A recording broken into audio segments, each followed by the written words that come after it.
There are so many people in the world, and you may be watching this right now, and you have these incredible ideas, and what you think is missing is motivation. And that's not true. Because the way that our minds are wired, and the fact about human beings is that we are not designed to do things that are uncomfortable or scary or difficult. Our brains are designed to protect us from those things because our brains are trying to keep us alive. And in order to change, in order to build a business, in order to be the best parent, the best spouse, to do all those things that you know you want to do with your life, with your work, with your dreams, you're going to have to do things that are difficult, uncertain, or scary, which sets up this problem for all of us. You're never going to feel like it. Why do you think that is? Oh, I know exactly why that is. Because I've studied this so much, because for me, one of the hardest things to figure out was, why is it so hard to do the little things that would improve my life? And what I've come to realize is that the way that our minds are designed is our minds are designed to stop you at all costs from doing anything that might hurt you. The way that this all happens is it all starts with something super subtle that none of us ever catch. And that is with this habit that all of us have that nobody's talking about. We all have a habit of hesitating. We have an idea, you're sitting in a meeting, you have this incredible idea, and instead of just, saying it, you stop and you hesitate. Now, what none of us realize is that when you hesitate, just that moment, that micro moment, that small hesitation, it sends a stress signal to your brain. It wakes your brain up, and your brain all of a sudden goes, oh, wait a minute, why is he hesitating? He didn't hesitate when he put on his killer spiky sneakers. He didn't hesitate with the really cool track pants. He didn't hesitate with the NASA t-shirt. Now he's hesitating to talk, something must be up. Then your brain goes to work to protect you. It has a million different ways to protect you. One of them is called the spotlight effect. It's a known phenomenon where your brain magnifies risk. Why? To pull you away from something that it perceives to be a problem. And so you can truly trace every single problem or complaint in your life to silence and hesitation. Those are decisions. What I do and what's changed my life is waking up and realizing that I'm never going to feel like doing the things that are tough or difficult or uncertain or scary or new. So I need to stop waiting until I feel like it. And number two, I am one decision away from a totally different marriage, a totally different life, a totally different job, a totally different income, a totally different relationship with my kids. Not like one decision, I'm divorcing you in the marriage example, but one decision on, you could be having a conversation with your spouse and you feel your emotions rise up, and within a tiny window, those emotions can take over and can impact how your marriage goes. Or you can learn how to take control of that micro moment and make a decision to act in a way that actually shifts your marriage. Your life comes down to your decisions, and if you change your decisions, you will change everything. In the scheme of life, hitting the snooze button is not that big of a deal. But here's the thing about life. None of us wake up and say, today is the day I destroy my life. What we do is we kind of check out because it feels overwhelming, or we check out because we're afraid, or we check out because we start listening to self-doubt, and then we make these teeny tiny decisions all day long, and we don't even realize it. Decision to not get up on time, a decision to not eat the right thing, a decision to snap at your kids, a decision to not speak in a meeting, a decision to not look for a job, a decision to not deal with your finances, a decision to not call your parents, like whatever it is. All day long, these tiny decisions that take you so far off track. And then you wake up like I did, and you look at your life and you think, how the hell did I get here? And more importantly, how do I get back over there?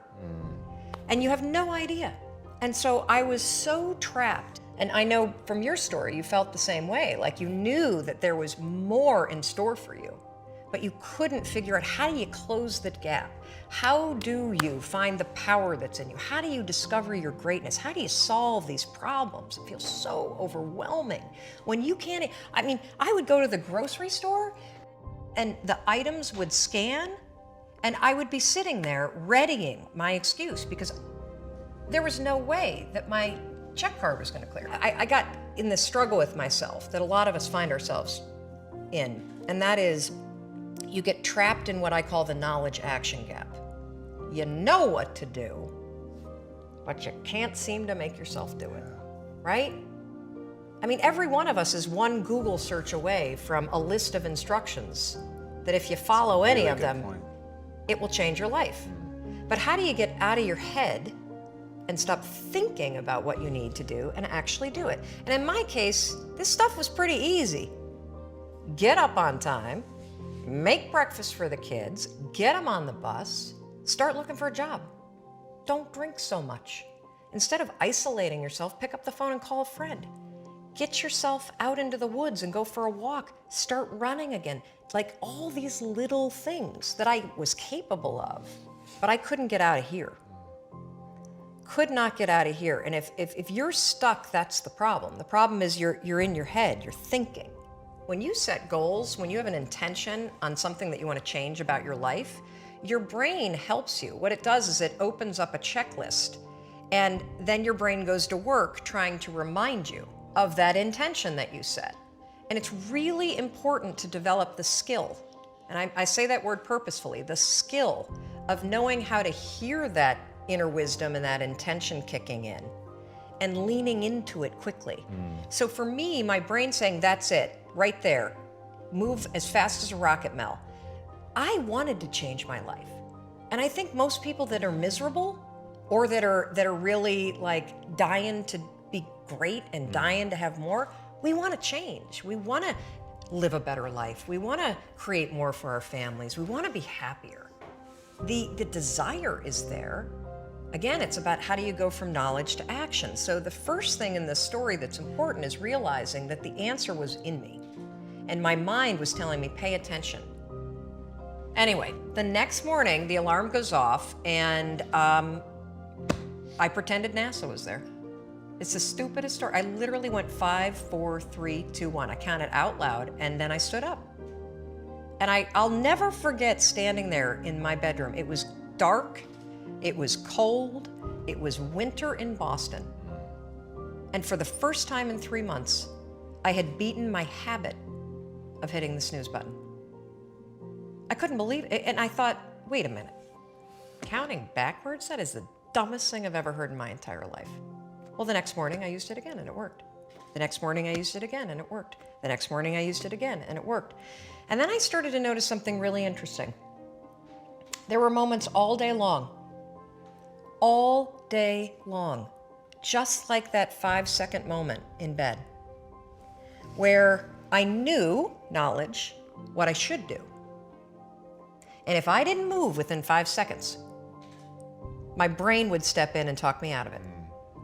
Every human being has a 5-second window, might even be shorter for you. You have about a 5-second window in which you can move from idea to action before your brain kicks into full gear and sabotages any change in behavior. Because remember, your brain is wired to stop you from doing things that are uncomfortable or uncertain or scary. It's your job to learn how to move from those ideas that could change everything into acting on them.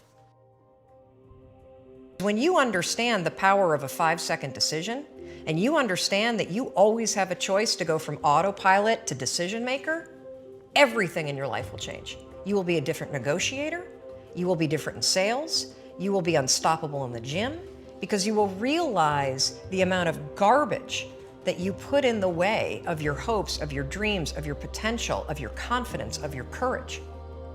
Everything comes down to the decisions that you make. We all know what to do. None of us know how to make ourselves do it. I started researching it. Why does something so stupid work? Why? Why does something so silly create such powerful and profound change? Well, here's why. The rule is a form of metacognition. Metacognition is a fancy pants term that means something real simple.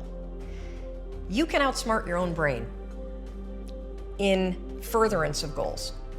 There are tricks that you can use that actually outsmart the tricks your brain plays on you in furtherance of a higher purpose. We all know this. You can restrain yourself if you're in a situation that calls for it. You can jump into a raging river to save your dog or your kid.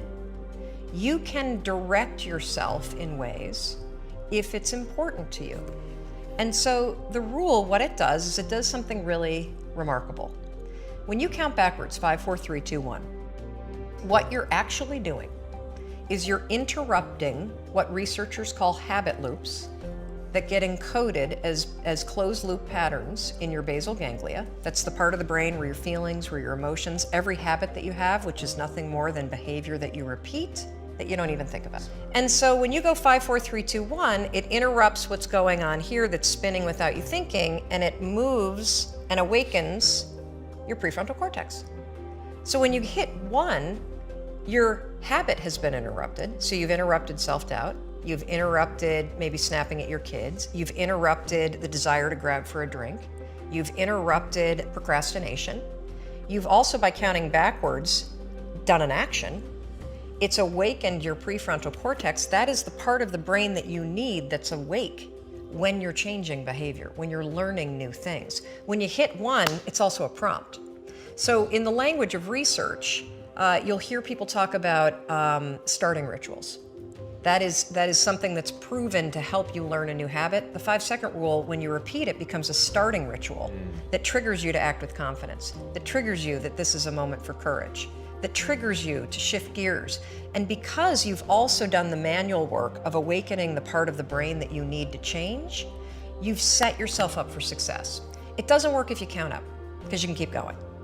And also, counting up doesn't require focus.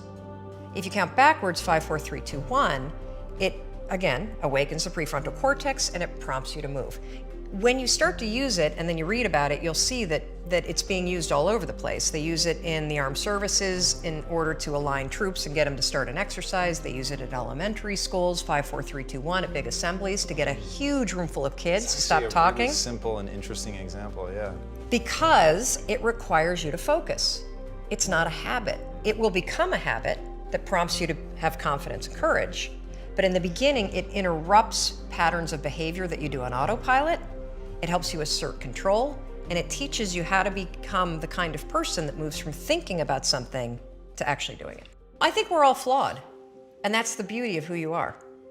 And instead of trying to make yourself perfect in every area, it's so much easier when you accept the things that you're terrible at, or that are your weaknesses, or that are the things about your wiring. Look, if I were diabetic, I would take insulin. I happen to be somebody that's wired for anxiety. Right. No big deal. So figure out how to, instead of fighting those things, actually trick it. Because the truth is that you're never gonna feel ready to make these changes. You're never gonna feel like doing them, but you can always make a decision. That's always in your control. Staying with somebody that treats you like garbage is a decision. It is. Staying at a job that you hate is a decision. Staying in the body that you are not proud of is a decision. Is it going to be easy? No, it's not gonna be easy to change. It's simple. Do a Google search and then use the 5-second rule to force yourself to do that stuff. Change comes down to 5-second decisions, and this is why the 5-second rule is important for everybody to know. It's your job to push yourself. And I don't care if you're Dr. Martin Luther King Jr., or you're Michelangelo, or you're Lin-Manuel Miranda, who wrote Hamilton, you will struggle with self-doubt. And everybody that you admire, everybody, and the list is the same for everybody. Oh, Oprah Winfrey, and I want to be like, Tom, and I want to be like, Branson, and I want to be like Jay-Z, and I want everybody's list is Bill Gates, and do you know what those people do? They do not have the habit of hesitating. They trust themselves.